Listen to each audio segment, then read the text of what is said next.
So, samahan nyo kung gawin yung on-the-go makeup routine ko. Ito yung makeup routine ko na lagi kong ginagawa nung may pasok pa ako kasi laging nagmamadali. Hindi pa ito yung emergency makeup ko. Pero, yun. Ito yung pinaka-basic na kailangan kong gawin sa mukha ko. So, let's go.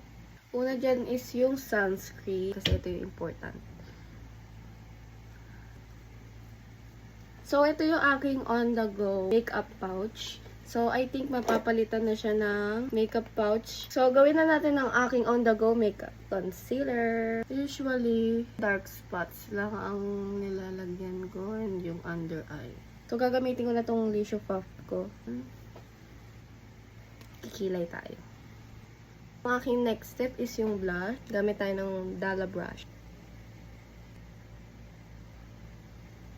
Then, sunod sa aking step is yung powder. Gamit rin tayo nitong Dalla brush. Dito lang sa under eye.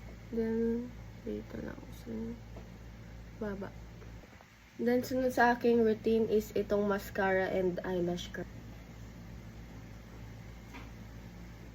Mascara. Lippy. Ito na yung final look. So, ito na yung aking on-the-go makeup. Bye, guys!